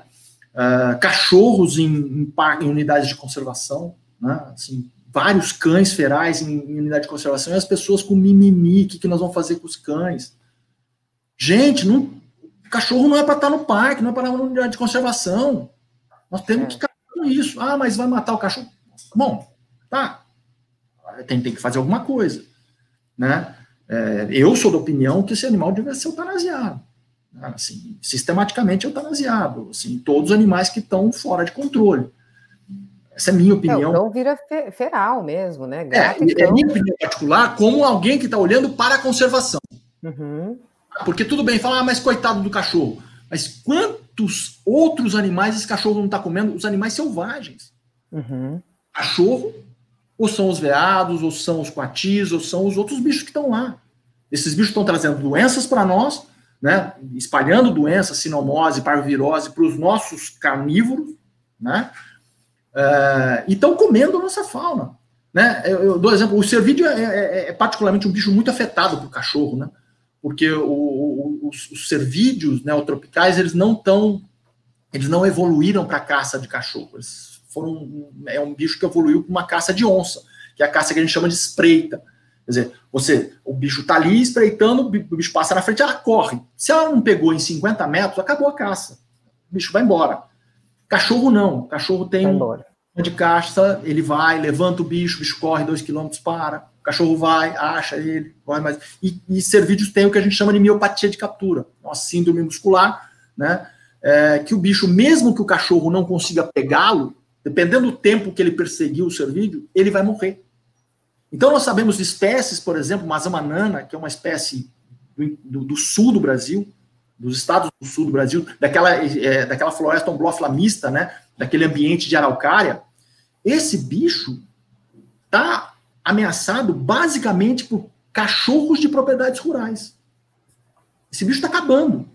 Em áreas naturais relativamente pequenas, não existe mais. Porque os cachorros saem à noite para brincar. Semana passada eu fui resgatar um mirim aqui também. Mirim é muito acometido. Morreu, não sobreviveu. É bem isso. Então, assim, é um grande problema. Nós temos, ou é conservação, ou vamos fazer conservação, ou nós vamos ficar, né, brincando com esses protetores animais que estão aí mais preocupados com... Ele está preocupado com o cachorro dele, eu estou preocupado com a fauna. Então, assim, cada um, né, pergunta, né, o que, ou vai atrás do que acha mais importante. Eu acho que a fauna está lá, ela tem que ser conservada. E com o cachorro não dá. Agora, vamos ser crítica aqui, né? E essa discussão vai ser para o próximo governo, né? Porque hoje a gente tem problema muito maior com o governo atual. Jesus amado, né? Hoje, esse governo atual, a gente não dá nem para discutir espécie invasora, né? A gente não dá nem para começar o... espécie invasora porque quer sair com uma arma na mão dando tiro. Mas esse é o problema. Isso é um problema. Isso não é uma solução. Isso não é solução para o problema. A solução são ações técnicas, ações baseadas na ciência. O mundo inteiro está combatendo o javali. Se você vai nos Estados Unidos, vai ver como é que os caras estão fazendo para combate javali nos Estados Unidos. Não é caçador. Lá caça com veado da cauda branca, com até urso, eles caçam tudo, mas dentro de um limite, todo mundo caçando com um programa de conservação. Quando é erradicação... outra coisa. Em Everglades, espécie invasora como... É outra história. É o Wildlife Service deles. Agora é a hora dos profissionais entrarem e fazer o processo da forma que tem que ser feito. Né? Então, assim, no Brasil, o processo ainda, eu acredito que é muito amador. E no governo atual, nós estamos tendo... O pouco que a gente tinha avançado e que a gente estava conseguindo avançar do ponto de vista ambiental, a gente teve um retrocesso. Né? Do ponto de vista ambiental, eu não tenho dúvida nenhuma. Né? E eu posso afirmar, porque as outras áreas, não vou dar o pitaco, porque não é minha área, não tenho expertise para falar sobre economia, sobre outras coisas. Mas tem sobre educação também, né? Bom, também. Né? Assim, né? A pressão mas que vem da negação da ciência, da negação dos princípios científicos, né, que a gente tem visto que é um problema. Agora, Maurício, me fala uma coisa, para a gente finalizar aqui, voltando para essa questão de espécie invasora e essa questão de doença, do momento atual, pandemia, né? A gente é veterinário, você trabalha com medicina da conservação há tantos anos, né? O que você acha? A gente sabe que a doença é modeladora, né? Faz essa moderação até, não só modela, como modela das populações. Das populações de animais selvagens, né? Você acha que uma pandemia, eu estou trazendo uma polêmica, gente, para a gente encerrar mesmo aqui, pode ser regulando a nossa população, porque assim, nossa espécie é uma espécie muito plástica, né? Se a gente for ver, a gente é adaptada a vários ambientes, vive em todos os lugares, né? Primatas não humanos, superpopulacional. Eu aprendi com o meu professor de evolução que os modelos evolutivos, mas quando você põe o homem, tudo dá errado. Né? Então, assim, estudar a evolução com o ser humano na história, e principalmente o ser humano mais moderno, né, pós-revolução industrial, é um pouco difícil. Certamente, pandemias como essa iriam provocar um grande controle populacional, mas frente à tecnologia do ser humano hoje, que a gente consegue ter, e com a informação e com a capacidade que a gente tem de fazer, isolamento social, enfim, todos esses processos para impedir essa mortalidade, a gente está conseguindo passar ileso praticamente por essa pandemia. Quer dizer, a gente teria que ter mais ou menos aí, se fosse naturalmente, uma população de qualquer bicho, que a gente viu que a mortalidade do Covid é mais ou menos 1%, né? Então, quanto que é 1% de 7 bilhões de pessoas, né? Então, assim, se a gente vê o quanto morreu de gente, é porque a gente, né, conseguiu desenvolver processos de impedir que essa pandemia ela se espalhasse, como ela se espalha em qualquer população animal, né? Quando eu falei para você, que a gente comentou aquele negócio de Porto Primavera, foi um dos trabalhos mais interessantes que eu fiz na minha vida com um colega, o professor Matias, lá da Universidade Federal de Uberlândia, trabalha com carrapato, mostrando que, assim, quando o bicho, eles se adensam, a população de carrapatos explode, ou seja, é um controlador interno da população. Quer dizer, então, para que não haja um mecanismo de exaurir o ambiente, as doenças elas são um mecanismo de controle para que aquilo fique equilibrado. E eu lembro uma das grandes besteiras que eu fiz na minha vida, né, dessa história também lá do Cervo do Pantanal. Quando nós fomos reintroduzir Cervo do Pantanal aqui em Luiz Antônio, aqui em Jataí, a gente fez um programa de reintrodução, e aí a minha cabeça, né, de veterinário, totalmente neurótico, com quarentena, né? Então, vamos fazer bichos SPF para a gente soltar, porque a minha preocupação era trazer doenças, né, para o ambiente. Bom, pegamos os melhores bichos do ponto de vista sanitário para fazer o programa de reintrodução. Fizemos a reintrodução, tivemos vários problemas, né, no processo de reintrodução. Mas o que aconteceu? Uma das populações deu certo, a população de Jataí aqui, ela pegou, vamos dizer assim, né? Então os bichos começaram a reproduzir e tal. E o que aconteceu foi uma coisa extremamente interessante, que, assim, os bichos não morriam mais. Né? Assim, não morria, porque a população foi crescendo, ela foi crescendo, ela foi crescendo. As onças que existiam na área, já há 100 anos o cervo não estava lá, elas não sabiam como é que o cervo do Pantanal, elas não sabiam como é que predava o cervo do Pantanal, elas tinham medo dos bichos grandes, né? Porque toda onça parda que predava um bicho com mais de 50 quilos morria, porque mais de 50 quilos só podia ser bicho doméstico, né? Então elas morriam, então elas tinham pavor de bicho grande, porque todas que comeram bicho grande morreram, né? Então elas não sabiam comer cervo do Pantanal. E aí, quando a gente começou a capturar os bichos explodindo na área, começamos a capturar e olhar, e os bichos não tinham nada. Os bichos eram maravilhosos, né? Assim, aquele monstro, né? E eu bati a mão na cabeça e falei, nossa... Tá faltando enfermidade. Tá faltando uma coisa aqui. O bicho sem a fauna dele, né? E é importante para o controle populacional, né? Então, assim... são coisas, né, que a gente vai aprendendo depois, né, com a trajetória. E aí, né, foi engraçado, porque aí os bichos começaram a explodir na área e começaram a sair da área, né? E aí começaram a ir para fazendas de gado. E lá eles pegaram carrapatos que não eram o carrapato próprio deles, né? E aí esse carrapato chegou e começou a matar bicho, né? E o primeiro bicho que a gente achou morto por carrapato foi uma festa. Falou, nossa, legal, então agora morre. Que bom que tá morrendo, né? Então, assim, é uma coisa bem, bem engraçada, né? Porque, pô, coitado do bicho, morreu, que pena. Não, para nós foi assim, então, finalmente a gente tinha uma doença que controlava a população, que mantinha a população num certo nível, né? Então, enfim, são as coisas que a gente aprende só, né, tomando bordoada, né? Assim, que nos livros, geralmente, eles não escrevem muito essas coisas, não, né? A gente acaba Não, e o mais interessante, eu vejo, é essa questão da doença e conservação, porque uma das coisas que a gente não... o conservacionista, teoricamente, ele é aquele que não quer o crescimento, né? Que não quer o desenvolvimento econômico, social. E, na verdade, isso tudo... já tem estudo comprovando que quanto mais biodiversidade numa região, mais dilui essa questão de enfermidade, né? As doenças são mais diluídas, e quanto menos biodiversidade, mais massa de uma densidade de uma determinada espécie, mais chance dessa espécie, né, contrair essa enfermidade. É isso que está acontecendo. O Covid agora, a Covid-19, né, assim,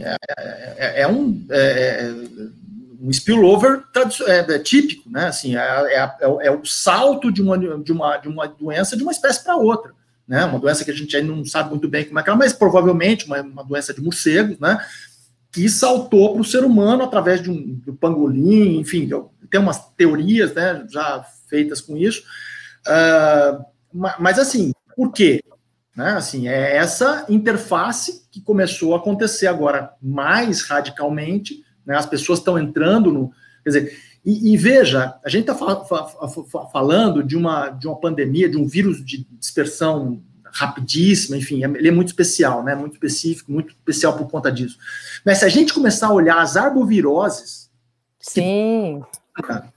Que estão matando pessoas na Amazônia, né, que são transmitidas, às vezes, por mosquitos, enfim, que estão provocando, por exemplo, paraplegia, né, assim, em zonas de desmatamento, de fronteira de desmatamento, né, assim, é isso, nós estamos entrando no lugar dos bichos, está cheio de doença lá, que esses bichos, e aí é aquela história, né, assim, quando essa doença coevolui com o hospedeiro coevolui com a doença, né, a doença, no começo ela pode matar, mas ela não pode matar todo mundo, porque senão a doença também acaba, né, então ela coevolui. Então, os parasitos mais evoluídos são aqueles menos patogênicos.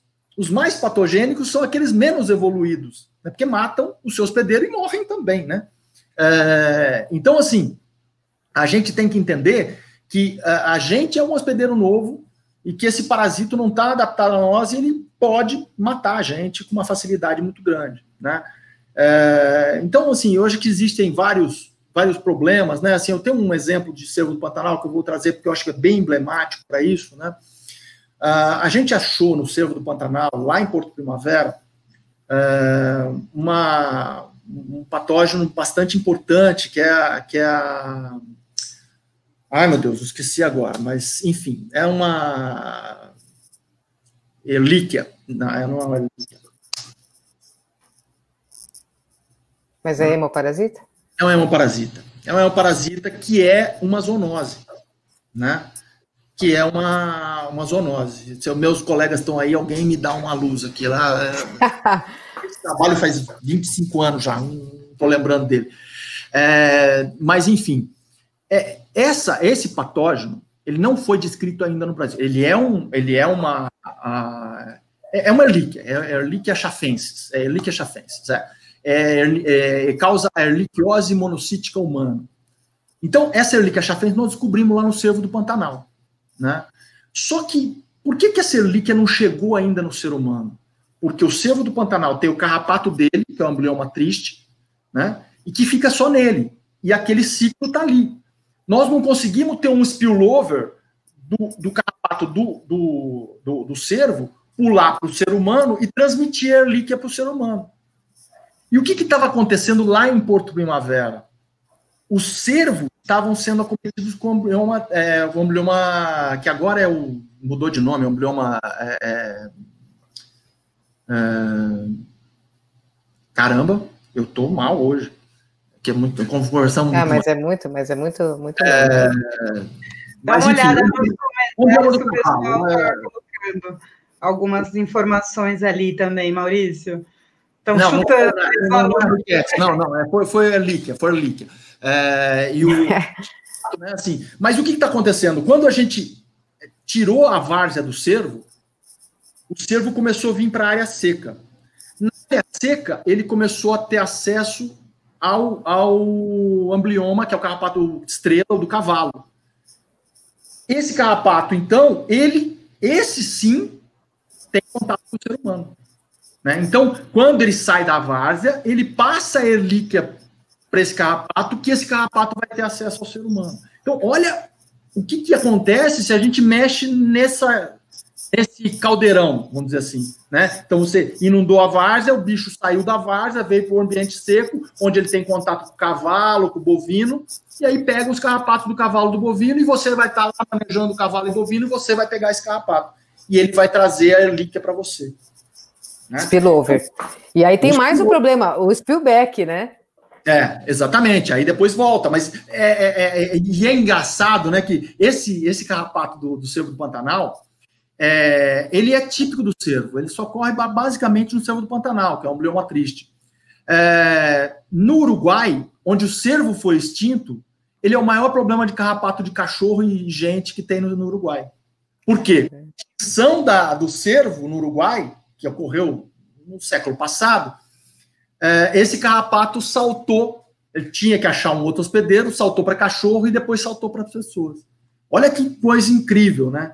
Então, assim, como essas coisas acontecem, e a gente não está percebendo isso acontecer, né? A gente está invadindo o ambiente dos bichos e a gente está aí, até que aparece uma grande pandemia que nos acorda e fala, olha, gente, acho que a gente foi longe demais, né? A gente, né, assim, cedeu um pouco. Talvez é melhor a gente, né, ficar na nossa casa e ficar quietinho e a gente não tá pressionando as populações naturais, não tá invadindo as áreas naturais, enfim. Nossa espécie é engraçado, né? Parece que a gente é dissociado da natureza, né? É isso que eu fico impressionada. Ninguém se vê como primatas humanos mesmo, que tá convivendo com diferentes espécies, que existe tem que ter um equilíbrio, um respeito mútuo, né? E que se a gente for extinto, é mais uma espécie extinta, o mundo segue, né? Como seguiu com outras várias, até os dinossauros que reinavam, hoje não estão mais. Então, quem somos nós? Será que é bem isso que você falou? É o momento da gente parar e pensar, né? Valores, natureza, ambiente, o que a gente está fazendo, como que a gente está lidando. A gente está falando de patógenos que estão aí milhões de anos. Bactérias é o ser vivo mais antigo, né?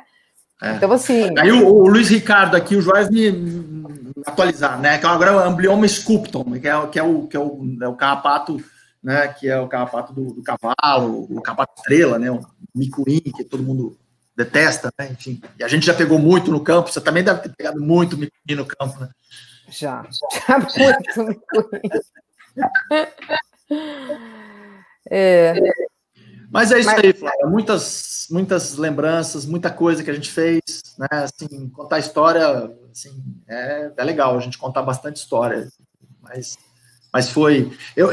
Posso passar umas fotos que foram bastante emblemáticas? Né? Assim, Eba! Foto. Deixa eu ver aqui se eu consigo... Eu estava achando que ele ia deixar quieto. Não, a gente não ia deixar, não. Então, para os resistentes e as resistentes que estão ligados ainda. Nossas primeiras idas para o Pantanal, né? A caminhonete velha, né? O caminhão do professor aqui, do professor Isaú, a gente desatolando o caminhão, né? Então, foi os primeiros ensaios, né? De ir para campo, né? Primeiras capturas de veado campeiro, né? Assim, com redes. Foi uma técnica totalmente revolucionária, né? Que a gente começou a pegar os primeiros bichos, né? Foram muitos dias de campo até a gente começar a pegar os bichos, né? Um detalhe, a gente usava a rede branca e os bichos viam a rede de longe, não iam na rede, né? Aí um dia, né, a gente sujou a rede e os bichos bateram na rede. Aí a gente começou a entender que a rede tinha que ser preta para os bichos baterem na rede, né? Enfim, muita história. Bom, essa aí é uma foto emblemática da nossa viagem que a gente fez para a Amazônia, eu, Zé e Pedro, né, Zé Eduardo aí, né, que está na live aí também, Pedro, esse cachorro que era o Joe. A história desse cachorro é muito engraçada. O nome dele era Índio. E aí a gente ia para a Amazônia, um cachorro que era caçador de veado, né, a gente foi para coletar os bichos, e a gente tinha uma técnica de capturar que a gente usava o cachorro. E esse cachorro, né, o índio, como é que a gente vai para a Amazônia com um cachorro chamado índio, né? e você vai passar por aldeias e assim, vai chamar o cara, ô índio, né? Não dava. Mudar o nome dele para Joe. Tomava um pau no primeiro tempo, né? Tomava um cacete, né? Os índios iam no meio do mato, né?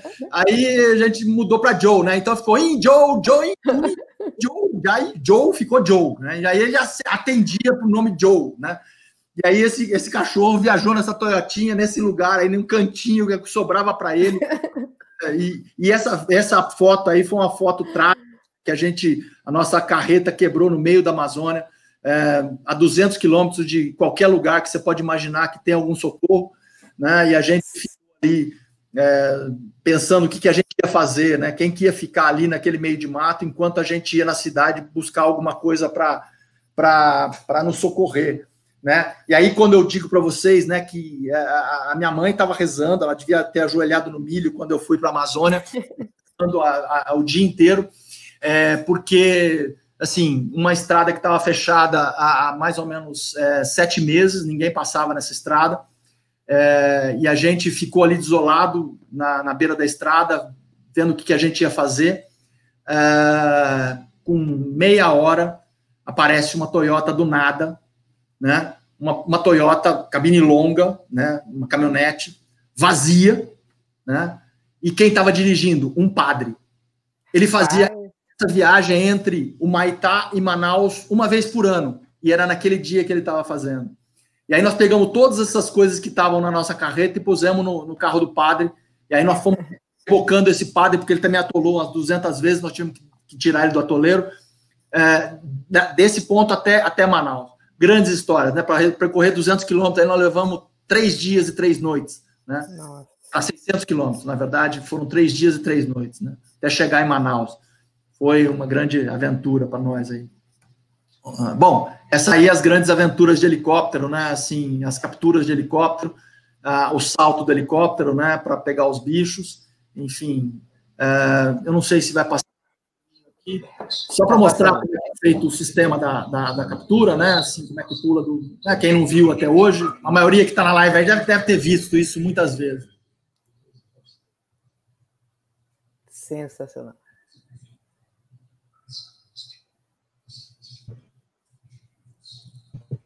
Geleia, a Preta falando geleia, ó geleia. Vai ter você pulando aqui, Maurício? Vai ter. Eita, eu não vi. O bicho correndo aí no chão.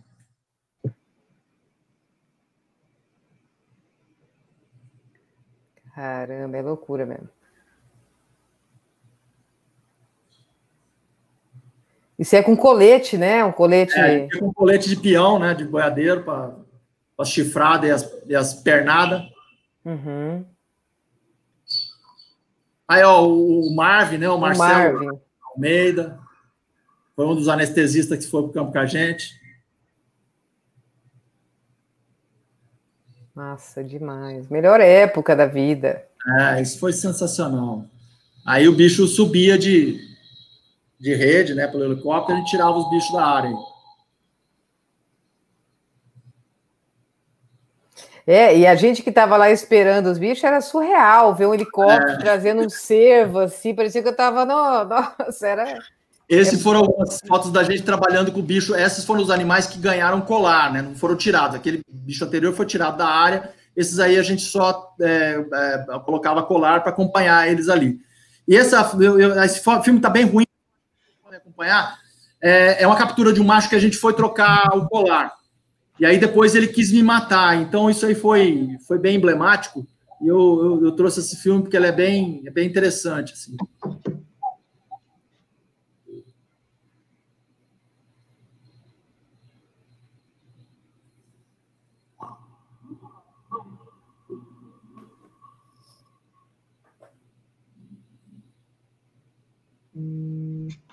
Nossa Senhora.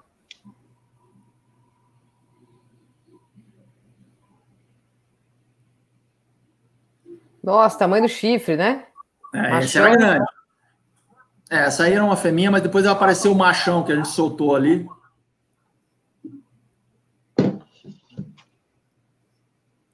E na água, como você falou, né? No meio da água.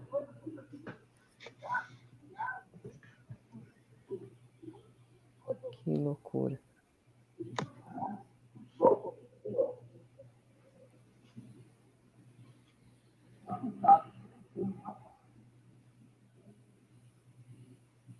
Nossa!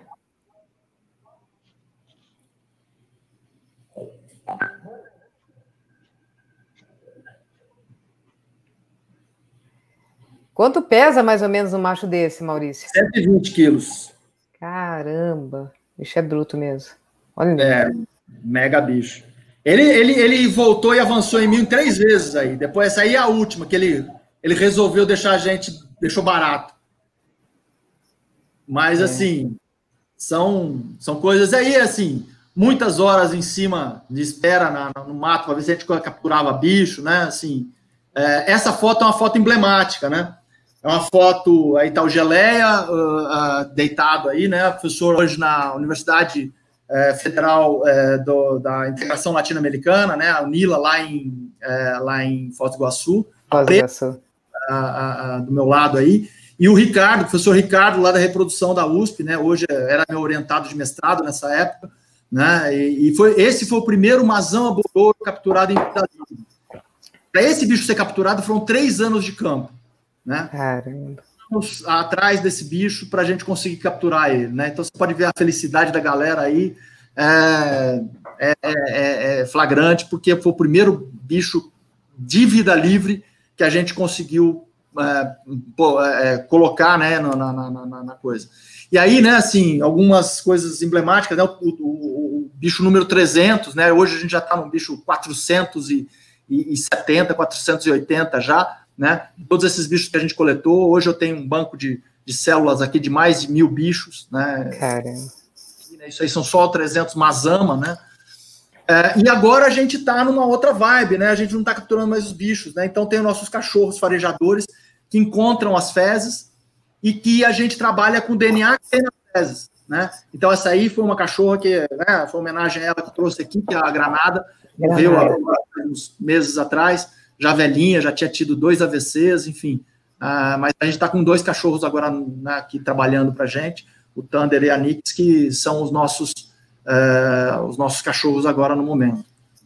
Bom, e você tinha me falado, né, Flávia, para eu trazer uma foto de futuro. Assim, é muito difícil falar de futuro, né?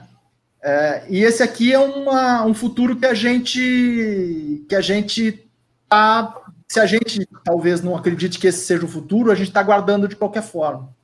Isso é material vivo de bichos, né? Nós temos mais de 1.000 indivíduos congelados, células vivas nesse banco que a gente tem aqui. Eu acredito sinceramente que isso pode ser um repositório de diversidade genética para algumas populações. Infelizmente, talvez a gente tenha que lançar mão desse material para recuperar algumas populações. Fico triste de dizer isso porque não deveria ser, né? A gente não deveria estar pensando num futuro tão tétrico para os bichos assim, mas é o que está acontecendo, né? Uhum.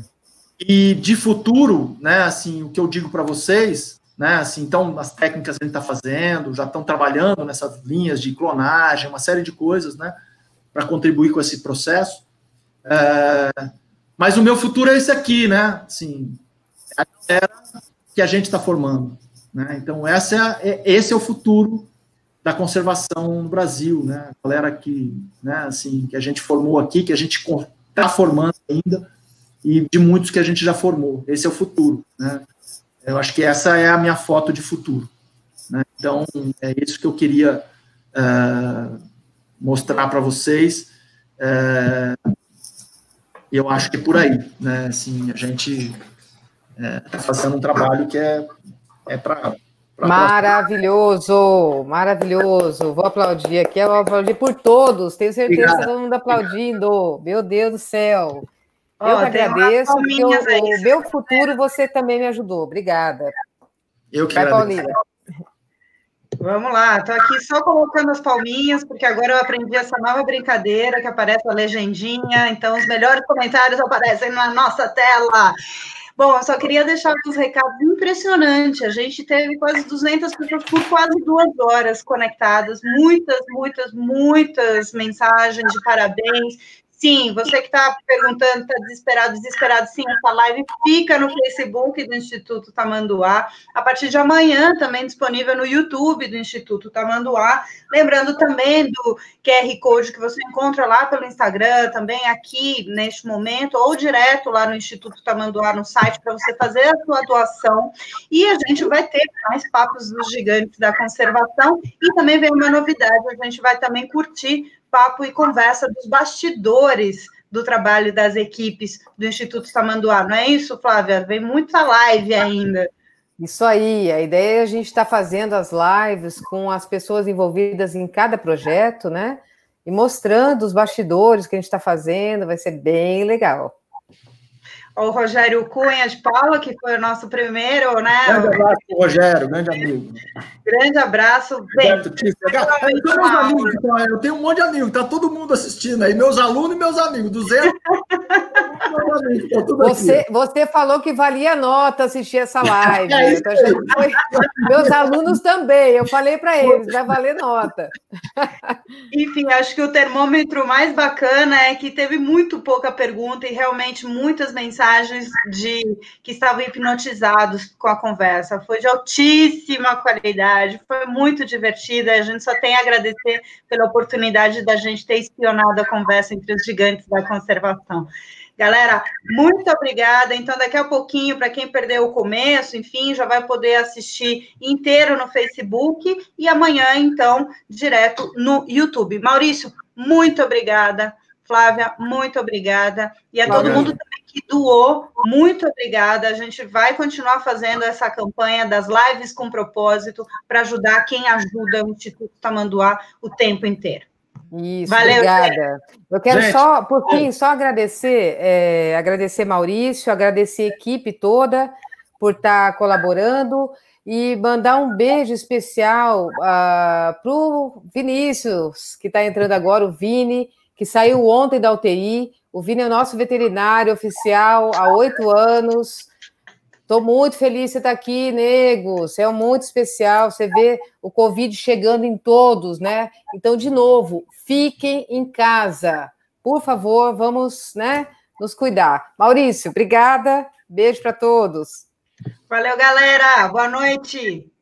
Até.